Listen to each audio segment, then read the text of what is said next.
Inside of row number 6, the defending Indianapolis 500 champion from Brazil, TK Tony Khan.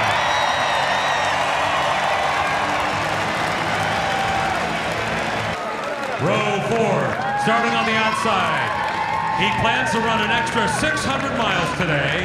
An Indy 500 rookie, but a veteran NASCAR driver. Here's Kurt Busch.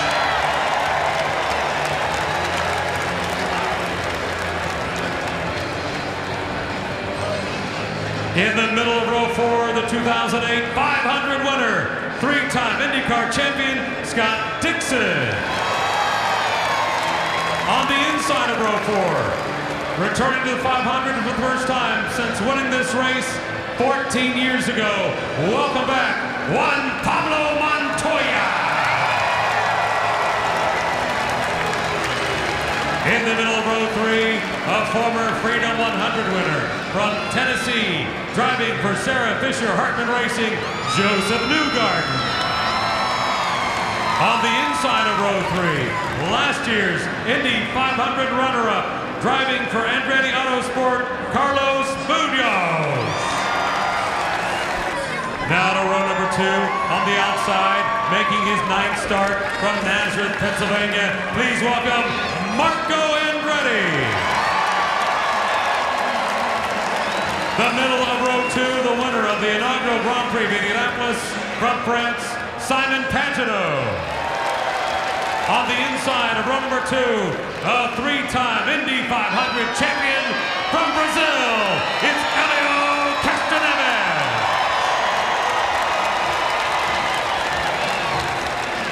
Okay, guys. And now race fans, the front row. On the outside, making his 7th start in the 500 from Team Penske, the current IndyCar points leader, Will Power.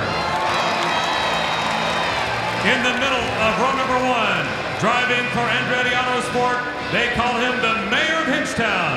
From Canada, it's James Hinchcliffe. And finally, for the 2nd consecutive year, our pole sitter, Indy's very own, the Butler Bulldog, Ed Carpenter. Race fans, your starting lineup for the 98th running of the Indianapolis 500-mile race. Let's give them a round of applause.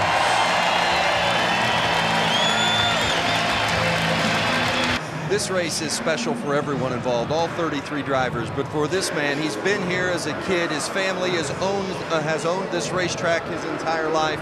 He's an integral part of the Indianapolis community. What does this day, Ed, mean to you? I mean, I love race day here. You know, just hoping and praying that today's our day. You know, it's what we prepare for all year is this race, and hopefully go out and get the job done. From finished 10th place a year ago after starting from the pole, what has to be better from your team today to go from the pole to victory lane? Just have to make the right calls. You know, we've got to be, you know, as flawless as anyone can be for 500 miles. The field's so competitive. That's my mindset, is just trying to be perfect. The hometown favorite, Ed Carpenter, from the pole today in the 98th running of the Indianapolis 500. Rick?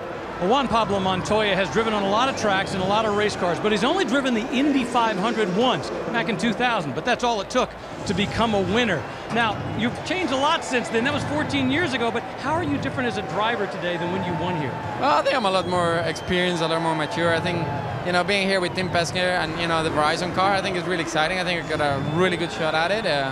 You know, there's probably 8 or 10 cars that are going to be really close together. So I think it's going to come down to, you know, whoever does the best job as a complete team. All right, you qualified with the 2nd fastest time, but because you couldn't do it on Sunday during the Fast 9, you're starting back in the 4th row. Does it give you confidence knowing your car is that fast? Our car was really good in qualifying, and, you know, we kind of messed up Saturday, so we learned that lesson. I felt Monday I wasn't that happy with it, but carburation day we made some changes, and I was really happy. We'll see now with the harder racetrack how he behaves. Right. How special is the Indy 500 to Juan Pablo Montoya? Check out what he brought out with him. A little camera. He's been taking pictures the entire time. Even a former winner wants to record his next trip here. And Kurt Busch, the 2004 NASCAR champion, not only embarking on his first ever Indy 500, but your first IndyCar race today, Kurt. What will be your biggest challenge? just settling in and getting into that race mode. And race mode to me means protecting your car and putting yourself in positions to make passes, but not questionable positions. And then pit road. Pit road here is one of the toughest in a stock car. It's very tough with an Indy car. A lot of execution today. The guy that makes the least amount of mistakes usually ends up close to the front in this race. It's not sometimes the fastest car. And just got to thank Andretti Autosport, all these guys that have worked all month to make this happen. Shout out to Tony Stewart and Gene Haas. Thank you guys. This 1,100 miles starts right now, and I've got to survive turn 1 and settle in. Best of luck to you, and he has to leave this racetrack by 4 p.m. today to make it to Charlotte. Gentlemen, start your engines. Yeah.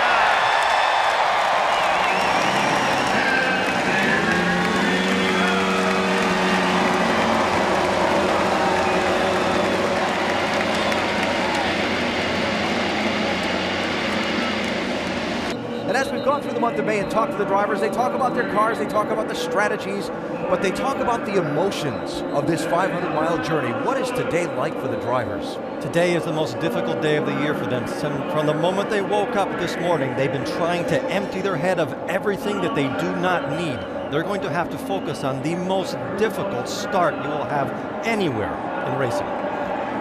And you know something, the thing that I always thought about here is coming here into turn 1 was always a time of tension for drivers, simply from the fact you're rushing down to turn 1 with 32 of your closest friends at over 200 miles an hour. So it's definitely a hard time for drivers. But the one thing that is for sure is that you come here as a driver, and if you win, you'll leave as a legend. 3 abreast coming to the start. Field tense.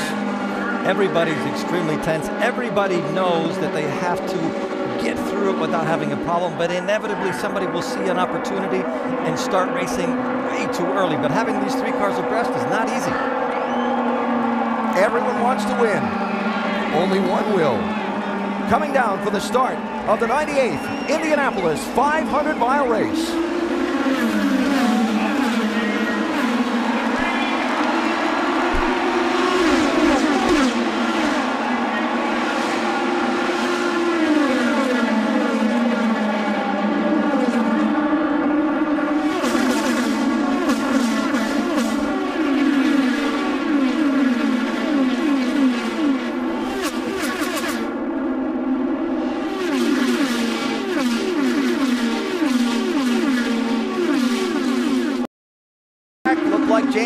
Had to make an avoiding move in that aquamarine car, and also Ryan Briscoe perhaps showing some smoke from behind that red, white, and blue 8 machine. Oh, I think that smoke was from the rubbing wheels. Anytime you do that in open wheel cars, usually something worse happens. A lot of luck for those guys today. James Hinchcliffe leads lap 1. Saw the smoke off the second turn. Ryan Briscoe, pole winner of a couple of years ago, is on the pit lane. So Briscoe goes a lap down early in the race.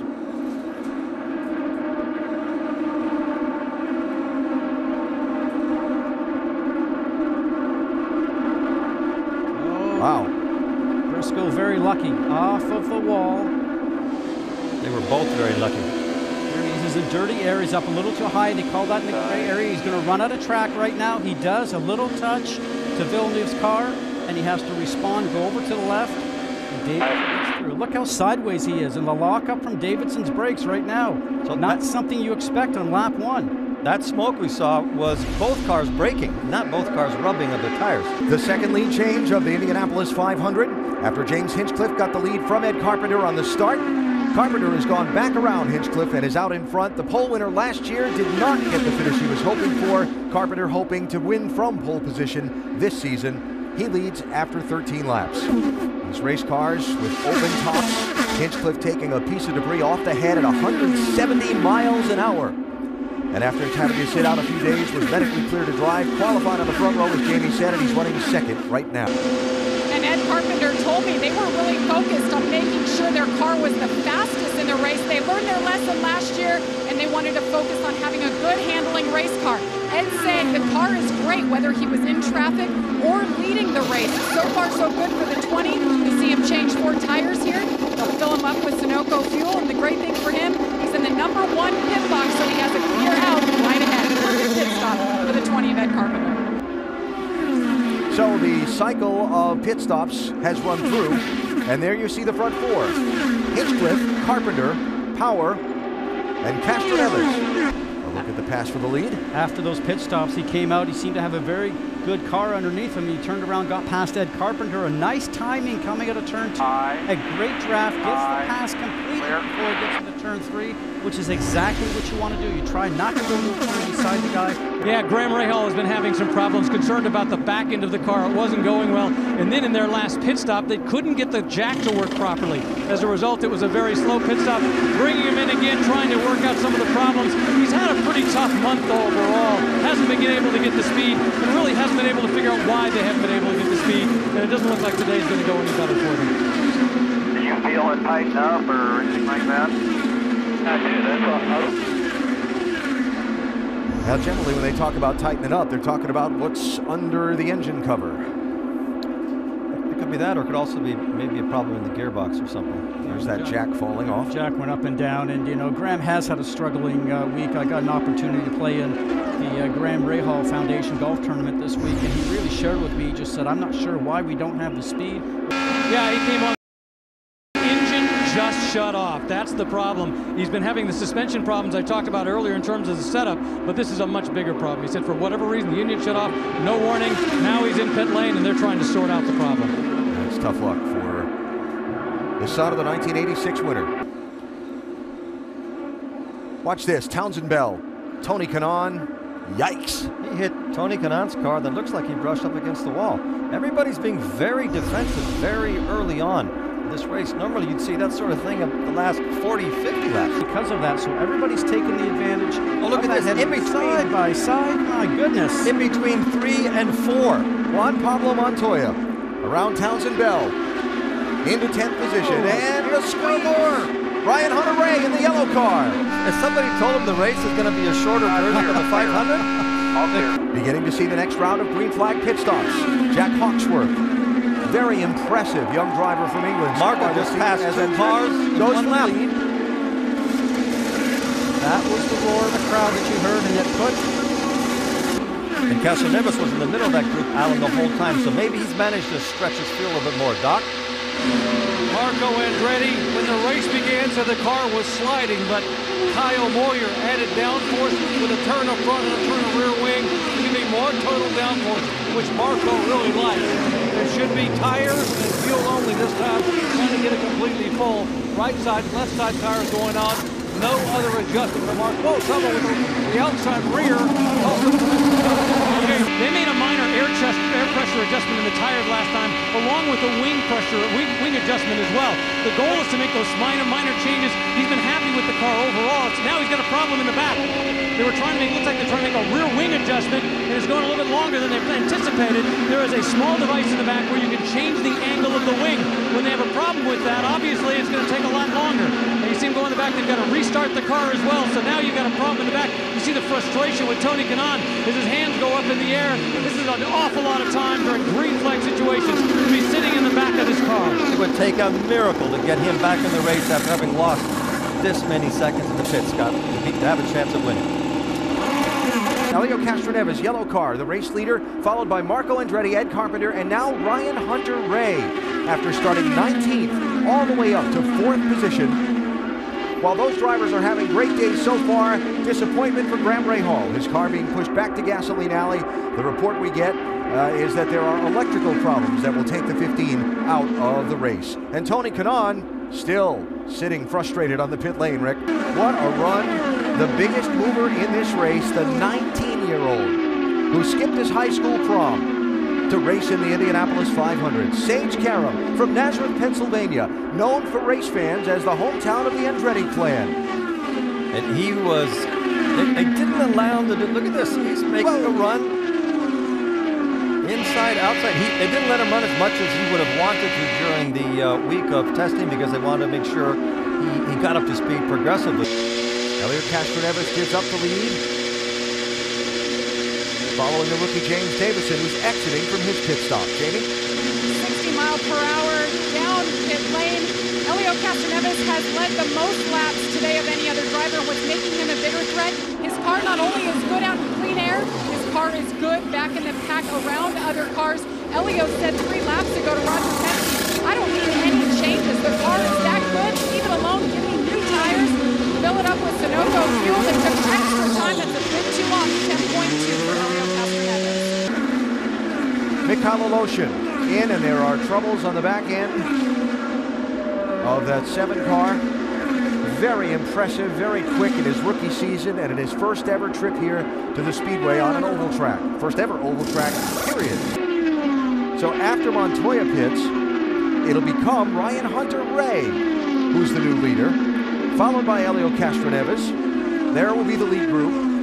Hunter-Reay, Castroneves, that's Marco Andretti, and then Scott Dixon. They'll be your first 4. Ed Carpenter will fall back to 5th. Other thing we've seen throughout this race here today is some really maneuvering by drivers who are a little bit anxious to maybe do a little bit of blocking. We know that Helio Castroneves has already had 1 warning from race control about blocking as he's now coming down on Hunter-Reay, and he's going to get it done.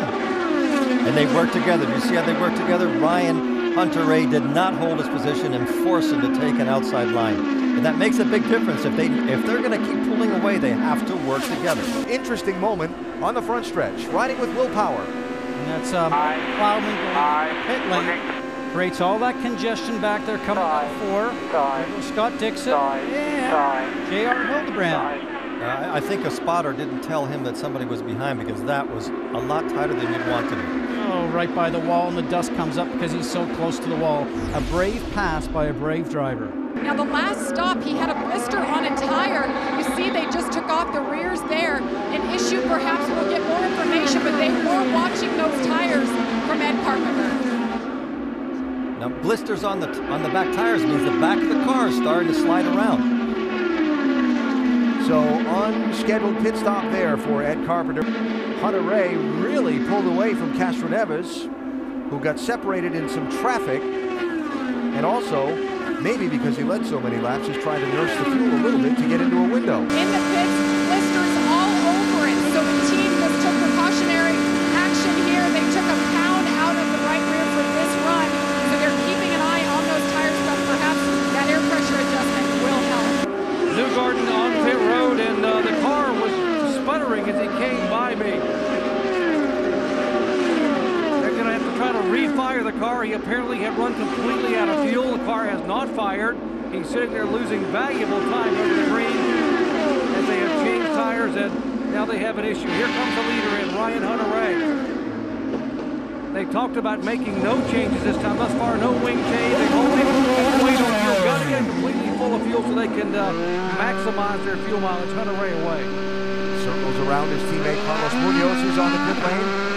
J.R. Hildebrand is on the pit road, and a tire that needs to be claimed by someone is apparently loose on the pit lane. It apparently came from the Munoz car. So again, here we go, as we run through another long green flag stint and a full fuel run. Juan Pablo Montoya running deeper, more laps than anybody else.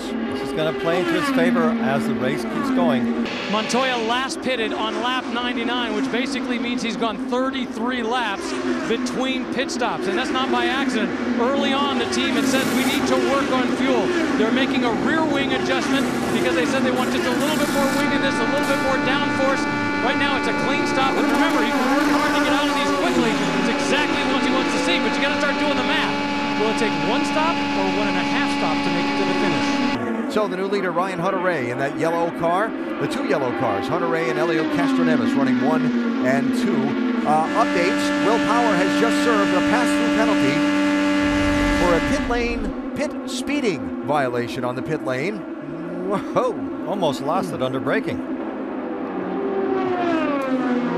So that got Power a pass-through penalty, and then a warning issued to Carlos Munoz's team for a pit safety violation. You saw the tire, his own, that he hit there, sending that out into the traffic lane. Fortunately for them, it didn't go all the way across. New penalty just called out by race control has just changed the complexion of the race. Juan Pablo Montoya, pit speeding. Pass-through penalty. All that work on saving.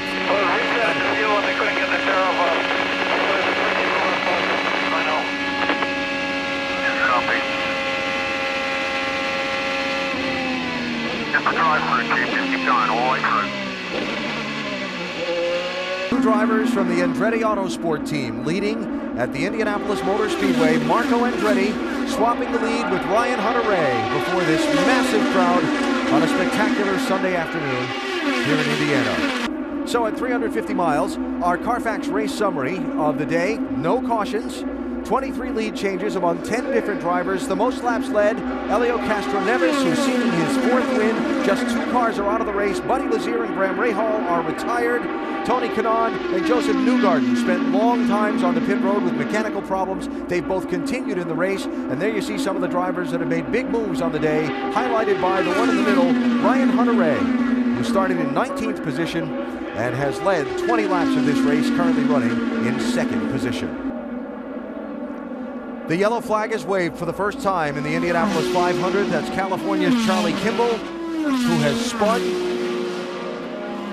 He spun after he had one almost spin and great save. Now the second time around, you see them extracting himself from the car off of turn number 2. Top of the screen, you'll see the car come into play. He's just a little high on the line, goes around, gets so lucky because it doesn't really slap the wall too hard. Lucky again that nobody hits him. That's coming out of turn 2. And now he tries to straighten the car. He lets his foot off the brake a little bit to get control. The momentum brings the back end around still. Been through that many times. You're just sort of riding along as a passenger. Not a whole lot you can do. He was very lucky because in the break he had another moment just like that, turning into 3. So maybe he had an issue with his balance before all that started. This was earlier, and you watch him now with a run down here to turn 3.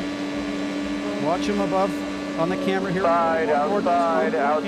That's 14, Takuma Sato going around the outside, and he just collects it. Eddie, you and I cringe because it's not very tough to get away with that at 220 miles an hour.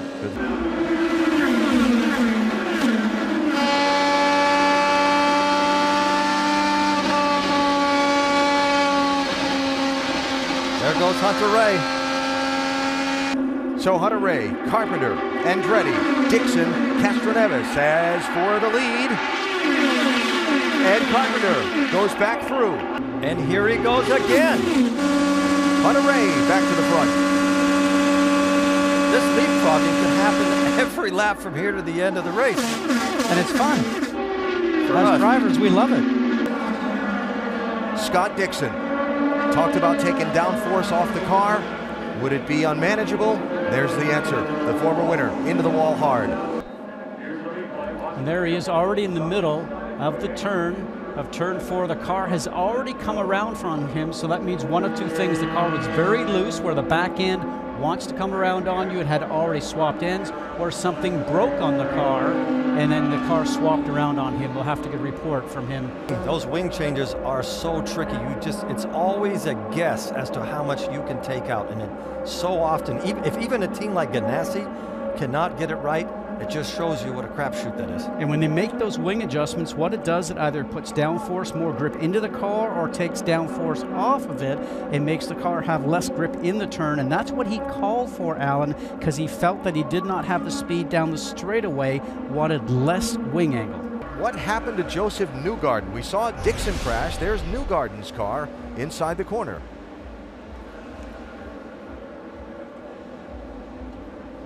Now Joseph Newgarden seems to be coming out in a normal line, and that looks like Martin Plowman's not slowing down for the accident and gets into the back of Joseph Newgarden.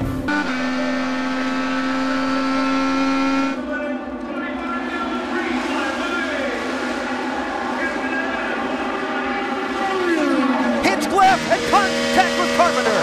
All behind you here. Yellow's out. You could tell 3 wide going into 1 was not going to work. 3 wide around here in an Indy car does not work ever. And to their outside, Helio Castroneves. Check that Townsend Bell. And into turn 1 it went wrong. And amazingly, Townsend Bell made it through.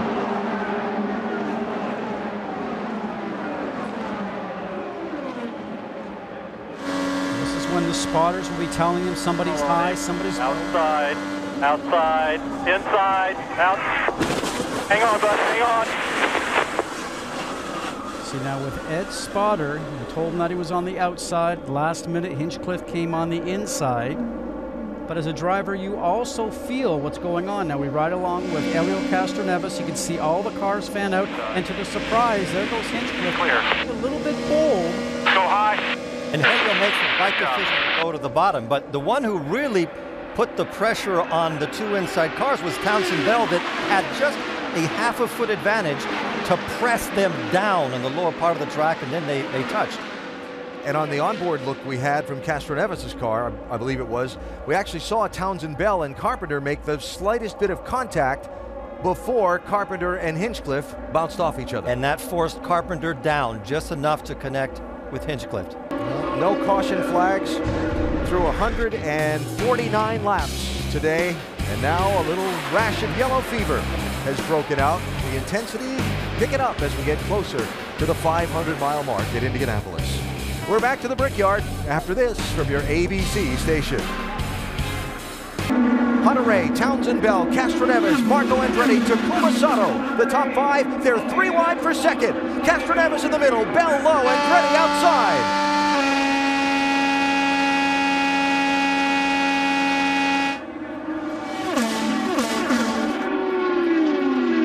We'll see if Townsend Bell can withstand the pressure from Castroneves. Now Montoya has had the speed before. Will he be able to actually continue to creep forward to get back in touch with the lead group? And here we go. Castroneves, a bold move. Pardon me, excuse me. Townsend Bell, I need to come through. Yeah, but I don't see Townsend Bell just laying down and said, go ahead, I'm going to help you win your 4th Indy 500. He's going to attack him again, turning into, maybe not into 3, but he's going to, he's got his own problems. Townsend Bell, that was at a block as Munoz went to go to the low side. He looked in his mirror and pushed him down. Now he's on the high side. Munoz, who was qualified second last year, finished second, brave. Now with all this, and Andretti is leading the Indy 500 with only 18 laps to go. Can he put a gap? Any gap on second place? Probably not. The only gap we got here is the car that's inside of you. And here comes Castroneves, second. This is the strongest he's been since probably halfway through the race. So Castroneves for Team Penske, looking for that magical 4th win in the Indianapolis 500 to join that club that includes Rick Mears and A.J. Foyt and Al Unser. Can he do it? And there's the captain for the lead. And it is early. We still have 16 laps to go. Here comes Hunter-Reay. Big run. That's not blocking. What he did there, now he's forcing Hunter-Reay to high, and Hunter-Reay goes past him on the outside. Hunter-Reay has got a great car. Top gear. The run. Can he make it on the outside? No. Wow. He wants to lead now, or is he trying to understand and size up where he can make the pass? It looks like his car is better in turns 3 and 4. Ryan Hunter-Reay's is better in 1 and 2. Caution, crash. There was debris in turn 2, now a crash. That's Townsend Bell.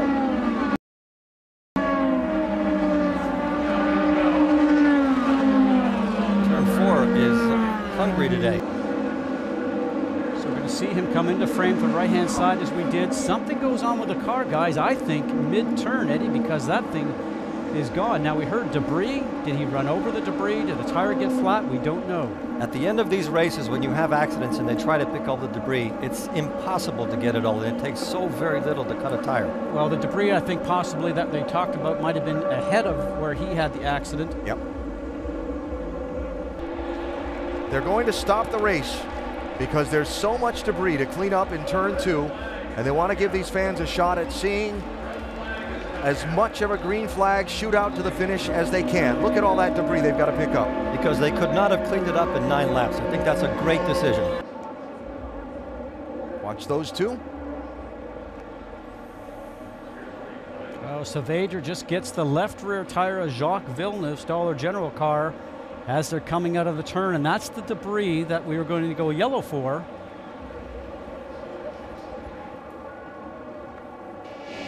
As you watch and ride along with Juan Pablo Montoya just up ahead. Oh, that thing snaps. That's almost like what happened to Kurt Busch the other day. Something went wrong. Back comes around.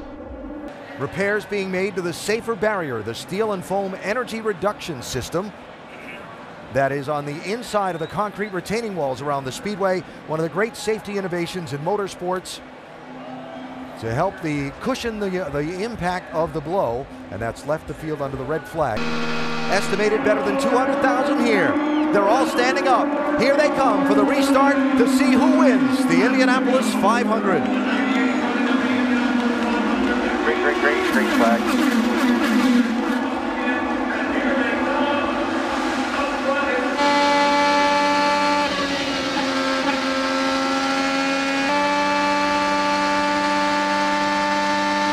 Castroneves looking for the race lead.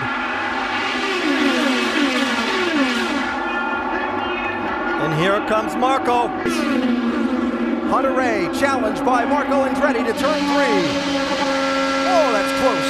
That's exactly what Castroneves That's what he wants. We look backwards to Marco Andretti. He's going to try and make a challenge against these two. Hunter-Reay almost clips the grass for the lead. He's pulled it off. That was a daredevil move. Andretti peeks to the inside, but the door is shut for second place. Marco's car slid there, not sure he has what he needs to get to the front. Big run. Outside. Clear. What a pass. Castroneves the leader. They'll come to the white flag next time. Here comes Andretti. Here comes Hunter-Reay. Hunter-Reay got him into 3 the last time. Defensive line by Castroneves. He's going to have to do it this time. Here they come to the white flag. We'll enter the final lap of the Indianapolis 500. Ryan Hunter-Reay to the outside of Helio Castroneves for the race lead.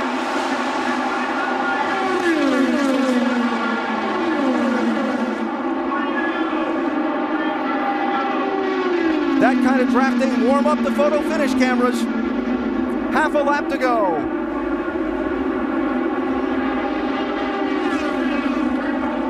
Ryan Hunter-Reay leads. Helio Castroneves is second. Can Castroneves close on him? He's a couple of car lengths back. One last corner to go.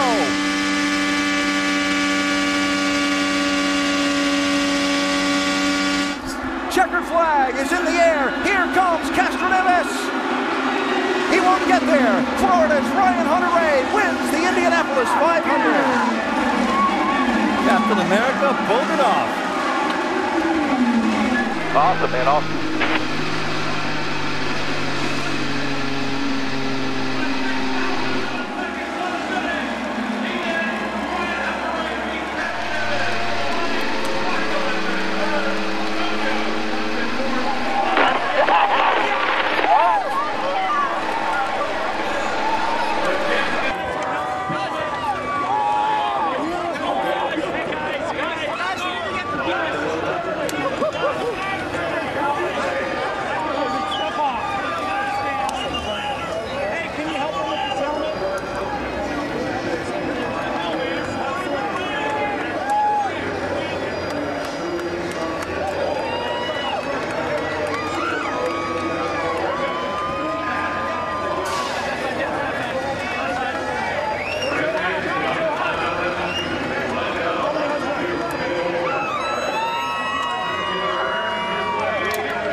So much tradition here in Victory Lane, the victory wreath, the Firestone hat, and now the ceremonial swig of milk and the milk bath for his team here in Victory Lane. Here is the 500 Festival Princess to give him the congratulatory kiss. You did it, my friend. You are an Indy 500 champion. Congratulations. What's this like? It's a dream come true, man. I can't even believe it. I don't even know. It hasn't even sunk in yet, but this is just the most fantastic team. I mean, the support they've given me. To give me this race car 2 years in a row to have a shot at winning the greatest race in the world. A dream has come true today, and I'm a proud American boy, that's for sure. Take us through those final laps. The people here on their feet screaming. Got to believe the millions at home watching are screaming. Tell us about holding off and passing and repassing Helio Castroneves. There was no practice for it. We never really ran those lines at all the whole month, and that was all new. Everything everybody was doing at the end was all new, and I didn't know if we had what it took, but I did my absolute best, and I've got the best team behind me. Nobody can stand on their own without a good team behind them, and these guys did it. And this is number 28, the HL Honda's in victory lane in Indy 500, and I don't even know what to think. Becky said last night that you were very confident that this might be your day, in spite of starting back in 19th. What made you think, as he reached over, there's his young son riding, what made you think, even last night, that this was going to be your day? I knew we had a good race car. We didn't qualify well. We started 19th, but we ran to the front, and I was just biding my time, making the right adjustments on the stops. I'm so excited right now, I can't even think. And this is just a dream come true. We did everything right today, and that's what it takes to win this race. I've watched this race since I was in diapers, sitting on the floor in front of the TV. My son did it today. He watched me here. I'm thrilled. This is American history, this race. This is American tradition. Our auto industry is based on it, and this is as big as a championship for me. When you look back years from now on what you've accomplished today, they say this is a race that will change your life forever. What do you think you will cherish most about winning the Indianapolis 500? Just being here, having my family here with me, doing it with this bunch. This is my 5th year in Andretti Autosport, doing it with these guys. I have such a great support team here. I mean, they really are behind me every step of the way, and it was a fantastic fight to the finish. You know what? It went green the whole way, and I love that, because I wouldn't have wanted to win under yellow. I'll win it any way I can, don't get me wrong, but winning it under green like that, just a fantastic finish with Helio. We all raced each other clean, but really hard. I think that was some fantastic racing. I hope the fans loved it, because I was on the edge of my seat, that's for sure.